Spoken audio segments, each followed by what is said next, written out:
मोदी कंबल ले लो पाला लगदा है। मोदी साडा साला लगदा है। कंबल ले लो पाला लगदा है। मोदी साडा साला लगदा है। और किसानों को यहाँ रोक दिया, बैरिकेड्स लगा दिए। उसके बाद भी शांतिपूर्ण तरीके से किसान यहाँ पर बैठा हुआ था, लेकिन उनके ऊपर जो है आंसू गैस के गोले दागे गए, गोलियां चलाई गई और जिसमें हमारे बहुत से साथी जो है घायल हो गए। 300-400 साथी जो हमारे हॉस्पिटलों में उनका ट्रीटमेंट चला हुआ है। कल हमारे एक ज्ञानचंद जी है, एक किसान जो है यहाँ पर शहीद हो गए। मैं ये कह रहा हूँ, मोदी जी एक ऐसे प्रधानमंत्री है इस देश के, ये बहुत बड़ा बहरूपिया है, गिरगिट की तरह रंग बदलता है, झूठ बोलता है। राम मंदिर का इन्होंने मुद्दा स्टार्ट किया। अभी जो 2024 में जो इलेक्शन है, तो एक राम मंदिर का, जबकि वो राम मंदिर का अभी तक उसका पूरा निर्माण नहीं हुआ था, अभी उसको 2 साल लगेंगे, लेकिन उसके बावजूद भी प्रधानमंत्री जी उसका उद्घाटन करके उसकी प्राण प्रतिष्ठा करके, जबकि कहते हैं कि कड़कड़ाती धूप भी समंदर को सुखा नहीं सकती, कड़कड़ाती धूप भी समंदर को सुखा नहीं सकती, बहते तेज भाव को रेत की दीवार रोक नहीं सकती, जिसमें होता है कुछ कर गुजरने का हौसला, दुनिया की कोई ताकत उसे रोक नहीं सकती।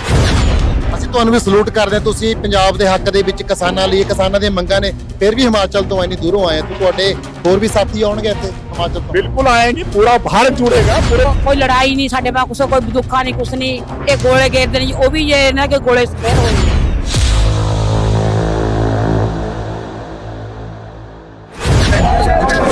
ਸਤਿ ਸ਼੍ਰੀ ਅਕਾਲ ਜੀ, ਮੈਂ ਮਨਿੰਦਰ ਸਿੰਘ ਤੇ ਤੁਸੀਂ ਪੇਂਡੂ ਟੀਵੀ ਦੇਖ ਰਹੇ ਹੋ ਤੇ ਮੈਂ ਜੁੜਿਆ ਹੋਇਆ ਸ਼ੰਭੂ ਬਾਰਡਰ ਤੋਂ। ਅੱਜ 5ਵਾਂ ਦਿਨ ਹੈ ਤੇ ਜਿਹੜਾ ਇਹ ਮੋਰਚਾ ਲੱਗਿਆ ਹੋਇਆ ਦਿੱਲੀ ਨੂੰ ਕੂਚ ਕਰਨ ਦਾ ਐਲਾਨ ਦਿੱਤਾ ਸੀ ਕਿਸਾਨ ਜਥੇਬੰਦੀਆਂ ਨੇ ਤੇ ਸ਼ੰਭੂ ਤੇ ਰੋਕਿਆ ਜਾਂਦਾ ਹੈ ਤੇ ਸਾਡੇ ਨਾਲ ਉਰੇ ਧਰਨੇ ਤੇ ਪਹੁੰਚੇ ਨੇ ਸ਼ੰਭੂ ਬਾਰਡਰ ਤੇ ਹਿਮਾਚਲੀ ਭਰਾ। ਸਤਿ ਸ਼੍ਰੀ ਅਕਾਲ ਜੀ। सत श्री अकाल जी। सबसे पहले तो मैं अपना परिचय दे दूं। मेरा नाम जगदीश ठाकुर है और मैं हिमाचल प्रदेश से हूं, जिला मंडी से हूं। मैं भी इस आंदोलन का हिस्सा बना हूं। इससे पहले भी मैं 13 महीने जो है आंदोलन में रहा है, जो आंदोलन चला था किसानों का, और उसमें हमने कई साथियों को खोया था। 700 से 800 किसानों की शहादत हो गई थी और 60,000 लोगों के ऊपर FIR दर्ज हुई थी और लाठियाँ चली थी वहाँ पर, और कई लोग हमारे जेल भी गए थे।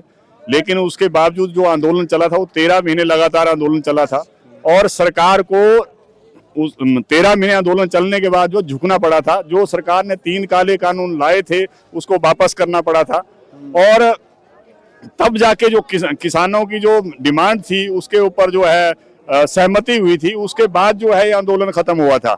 लेकिन 2 साल से भी ज्यादा का समय हो गया। सरकार ने जो किसानों के साथ जो सहमति, जो उस कानून को मानने की जो बातें की थी, जो उनकी डिमांडें थी उनको माने, उसके ऊपर कोई गौर नहीं किया। आज किसान को दोबारा जो है आंदोलन करना पड़ रहा है। आप देख रहे हैं यहाँ पर 80-80, 90-90 साल के बुजुर्ग हैं, महिला हैं, बच्चे हैं, सभी जो है इस आंदोलन का हिस्सा बने हुए हैं। और किसान जो है बड़े शांतिपूर्ण तरीके से दिल्ली जा रहे थे, लेकिन रास्ते में आप देखिए यहाँ पर 6-6, 7-7, 8-8 लेयर के जो है यहाँ पर बैरिकेड्स लगा दिए और किसानों को यहाँ रोक दिया, बैरिकेड्स लगा दिए। उसके बाद भी शांतिपूर्ण तरीके से किसान यहाँ पर बैठा हुआ था, लेकिन उनके ऊपर जो है आंसू गैस के गोले दागे गए, गोलियां चलाई गई और जिसमें हमारे बहुत से साथी जो है घायल हो गए। 300-400 साथी जो हमारे हॉस्पिटलों में उनका ट्रीटमेंट चला हुआ है। कल हमारे एक ज्ञानचंद जी है, एक किसान जो है यहाँ पर शहीद हो गए हैं। और देखिए इस सरकार का, जबकि ये ऐसी गवर्नमेंट है जो संविधान को नहीं मानती है। अब देखिए आप यहाँ पर ऐसा किसानों के साथ ऐसा व्यवहार हो रहा है जैसे ये किसी दूसरे मुल्क के लोग हैं। ਕਿਵੇਂ ਦੇਖਦੇ ਹੋ ਖੱਟਰ ਸਰਕਾਰ ਨੂੰ, ਜਿਹੜੇ ਗੋਲੇ ਤੁਸੀਂ ਕਹਿ ਰਹੇ ਹੋ ਵੀ ਇਹਨਾਂ ਵੀ ਅਥਰੂ ਗੈਸ ਦੇ ਗੋਲੇ ਸਿੱਟ ਰਹੇ ਨੇ, ਲਗਾਤਾਰ ਮਾਰੂ ਹਥਿਆਰ ਸਿੱਟ ਰਹੇ ਨੇ, ਮਾਰੂ ਗੋਲੇ, ਤੇ ਕਈ ਤਾਂ ਜ਼ਖਮੀ ਹੋ ਗਏ। ਬਿਲਕੁਲ, ਕਈ ਨੌਜਵਾਨ ਜ਼ਖਮੀ ਹੋ ਗਏ, ਕਈਆਂ ਦੇ ਗੋਲੀਆਂ ਵੱਜੀਆਂ ਨੇ ਤੇ ਇੱਕ ਨੌਜਵਾਨ ਇੱਥੇ ਕਿਸਾਨ ਆਗੂ ਕੱਲ ਸ਼ਹੀਦ ਵੀ ਹੋਇਆ। जी जी जी। ਉਹਦੇ ਬਾਰੇ ਕੀ ਕਹੋਗੇ? अब देखिए ना बर्बरता इनकी। अब मैं ये कह रहा हूँ, मोदी जी एक ऐसे प्रधानमंत्री है इस देश के, ये बहुत बड़ा बहरूपिया है, गिरगिट की तरह रंग बदलता है, झूठ बोलता है। हिमाचल में आप उसको पाते ही वोट नहीं डालते मोदी को? हिमाचल में देखिए आप, अभी पीछे ये है, जब ये गवर्नमेंट यहाँ इलेक्शन हुए हिमाचल प्रदेश में, 2 महीने जो है मोदी वहीं रहा हिमाचल में, लेकिन वहां पर कांग्रेस की सरकार बनी। हिमाचल के लोग जागरूक हैं, इतना प्रयास, लाखों रुपया इन्होंने वहां, करोड़ों रुपया लगाया, लेकिन उसके बावजूद हिमाचल के लोगों ने बीजेपी की सरकार नहीं बनाई, वहाँ हिमाचल में कांग्रेस की सरकार है। प्रधानमंत्री तो कह रहा है रैलियों में भी अब की बार 400 के पार, अब की बार 400 के पार भी और बहुमत ना जितांगे ਅਸੀਂ ਹੋਰ ਵੀ ਜ਼ਿਆਦਾ बहुमत लेके आवांगे। मतलब है लोकतंत्र का कान हो रहा भी ਜਿਹੜੀ ईवीएम मशीनां ने ਉਹਦੇ ਵਿੱਚ ਕਪੜਾ कर देवे कोई। देखिए, ये एक ऐसा प्रधानमंत्री है जो लोगों का जो है धर्म की फीम चटाता है, लोगों में नफरत पैदा करता है और लोगों को आपस में बांटने की कोशिश। अभी आपने देखा होगा कि यहाँ पर जो है राम मंदिर का इन्होंने मुद्दा स्टार्ट किया। अभी जो 2024 में जो इलेक्शन है तो एक राम मंदिर का, जबकि वो राम मंदिर का अभी तक उसका पूरा निर्माण नहीं हुआ था, अभी उसको 2 साल लगेंगे, लेकिन उसके बावजूद भी प्रधानमंत्री जी उसका उद्घाटन करके उसकी प्राण प्रतिष्ठा करके, जबकि जो शंकराचार्य थे हिंदू धर्म के सबसे बड़े जो गुरु है सनातन धर्म के, वो शंकराचार्य माने गए, लेकिन वो भी मना करते रहे कि भाई अभी इस मंदिर का निर्माण नहीं हुआ है, इसका प्राण प्रतिष्ठा नहीं हो रही है, नहीं हो सकती। लेकिन मोदी जी ने इसका राजनीतिकरण कर दिया वोट लेने के लिए, इसलिए उन्होंने पहले ही, उनको पता है 2024 में चुनाव हो रहे हैं तो राम मंदिर के मुद्दे को बनाएंगे। ये ऐसे लोग हैं, ये ना शिक्षा की बात करते हैं, ना स्वास्थ्य की बात करते हैं, ना रोजगार की बात करते हैं, बस एक धर्म की फीम चटाई जा रही है पूरे देश में। और हिंदू, मुसलमान, पाकिस्तान, हिंदुस्तान, मंदिर, मस्जिद और इन मुद्दों को बुनाते हैं, लोगों को जो है धर्म के साथ जोड़ते हैं। और अब देखिए इस देश की अर्थव्यवस्था का इन्होंने सत्यानाश कर दिया। इतना पढ़ा लिखा तो ये प्रधानमंत्री है नहीं है, इसको ना आर्थिक स्थिति का पता है, ना समाज का पता है, ना इतिहास का पता है। आपने देखा होगा, अगर इसके पुराने अगर आप वीडियो देखे तो उसमें कह रहा था कि मैं ज्यादा पढ़ा लिखा नहीं हूँ। उसके बाद इसने बोला कि मैंने एमए की डिग्री की हुई है। अब आप बताइए, किसी भी यूनिवर्सिटी ने आज तक जो है प्रधानमंत्री का ये दावा नहीं किया कि ये हमारा स्टूडेंट रहा है किसी भी यूनिवर्सिटी ने, और किसी भी कोई भी ऐसा कोई टीचर नहीं है, जो प्रोफेसर नहीं है जिसने ये कहा होगा कि मोदी जी को मैंने पढ़ाया है। मतलब कोई दावा नहीं करता इसका, लेकिन फिर कहता है कि मैंने जी 35 साल भीख मांगी। तो जिस आदमी ने 35 साल भीख मांगी है वो क्या करेगा? वो तो भिखारी बनाएगा देश को। आज देखिए आप 80 करोड़ लोगों को जो है फ्री में राशन दिया जा रहा है, 5 किलो राशन में खरीदा जा रहा है, तो ये इसको आप डेवलपमेंट बोल सकते हैं? ये जब से ये सरकार आई है काम तो कोई करती ही नहीं है। और जितने भी हमारे मैं थोड़ा सा कहना चाहूंगा कि जितने भी हमारे जब से ये सरकार आई है, जितने भी हमारे पुराने संस्थान थे, पिछली सरकारों ने बनाए थे, जितने भी इंस्टीट्यूशन बनाए थे, सारे इसने बेच दिए। रेल बेच दी, भेल बेच दी, सेल बेच दी, मारुति बेच दी, बीएसएनएल बेच दिया, LIC बेच दी, लाल किला बेच दिया, धरती बेच दी, आसमान बेच दिया, पताल बेच दिया। छोड़ा क्या है बताइए आप? कौन सी ऐसी चीज इसने छोड़ी है इस हिंदुस्तान में? और उद्योगपतियों को पाल रहे हैं, उनका कई लाख करोड़ रुपए इन्होंने माफ कर दिया। आज किसान जो अपने लोन माफ करने की बात करता है तो आंदोलन कर रहे हैं, लेकिन उसके बाद कुछ नहीं हो रहा है। और जो जिन इंडस्ट्रियलिस्टों ने, जिन उद्योगपतियों का इन्होंने पैसा माफ किया, उन्होंने कभी आपने देखा हो कभी वो जंतर मंत्र में उन्होंने आंदोलन किया या कभी कहा कि हमारा पैसा माफ कर दो, हमारा लोन माफ कर दो? लेकिन उसके बावजूद उनका, जब किसान जो है चिल्ला रहा है बार बार कि हमारी बड़ी बुरी हालत है, पूरे देश में किसान जो है आत्महत्या कर रहा है, आत्महत्या के लिए मजबूर है, लेकिन इनको कोई परवाह नहीं है। ये तो इन मजदूरों को, किसानों को जो है ये जो सरकार है तो कीड़ा मकोड़ा समझती है।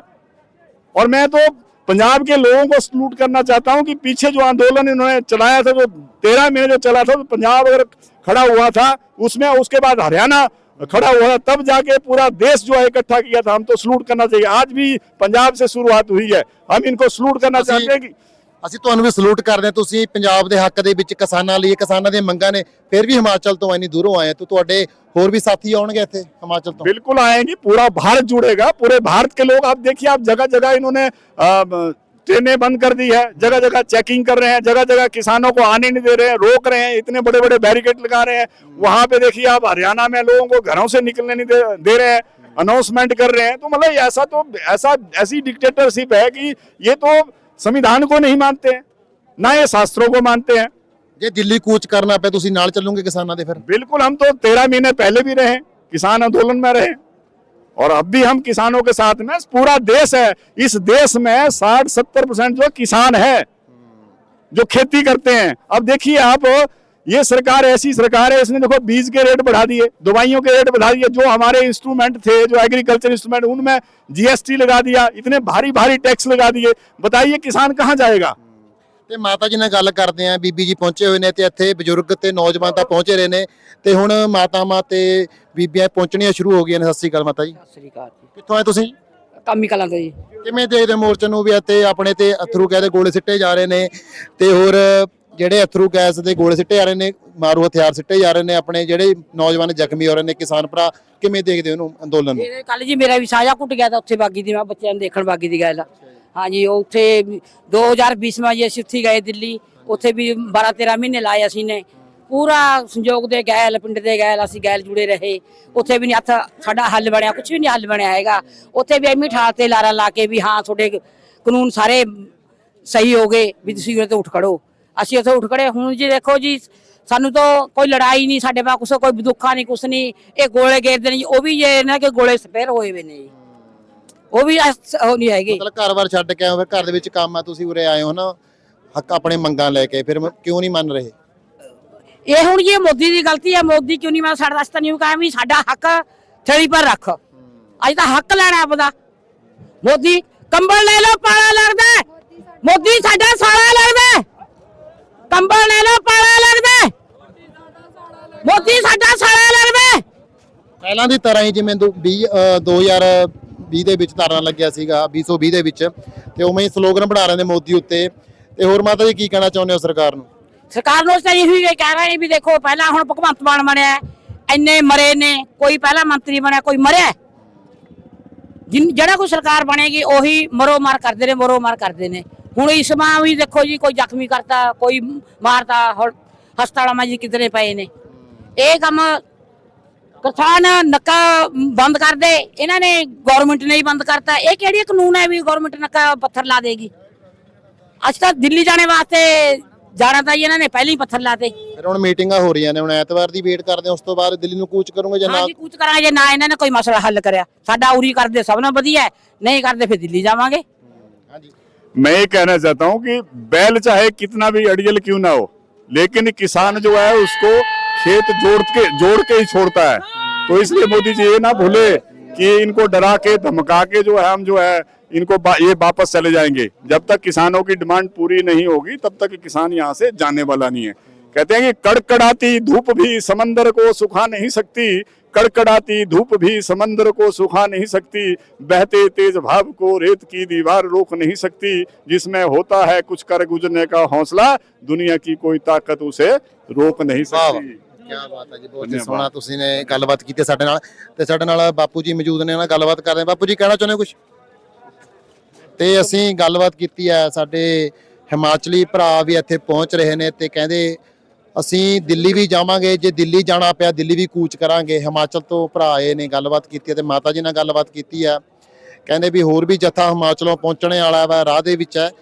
ਤੇ ਇਹ ਕਦੋਂ ਮੋਰਚਾ ਫਤਿਹ ਹੁੰਦਾ ਇਹ ਤਾਂ ਆਉਣ ਵਾਲਾ ਸਮਾਂ ਦੱਸੇਗਾ। ਕਦੋਂ ਦਿੱਲੀ ਨੂੰ ਕੂਚ ਕਰਨ ਦੀ ਕਾਲ ਦਿੱਤੀ ਜਾਂਦੀ ਹੈ, ਐਤਵਾਰ ਦਾ ਜਿਹੜਾ ਸਮਾਂ ਦਿੱਤਾ ਗਿਆ ਮੀਟਿੰਗ ਦਾ, ਉਸ ਤੋਂ ਬਾਅਦ ਜਿਹੜੀ ਮੀਟਿੰਗ ਹੈ ਬੇਸਿਟਾ ਨਿਕਲਦੀ ਆ, ਫਿਰ ਦਿੱਲੀ ਨੂੰ ਕੂਚ ਕਰਨਗੇ। ਮੈਂ ਸ਼ੰਭੂ ਬਾਰਡਰ ਤੋਂ ਮਨਿੰਦਰ ਸਿੰਘ, ਮੇਰੇ ਨਾਲ ਕੈਮਰਾਮੈਨ ਸੀਐਮ, ਧੰਨਵਾਦ।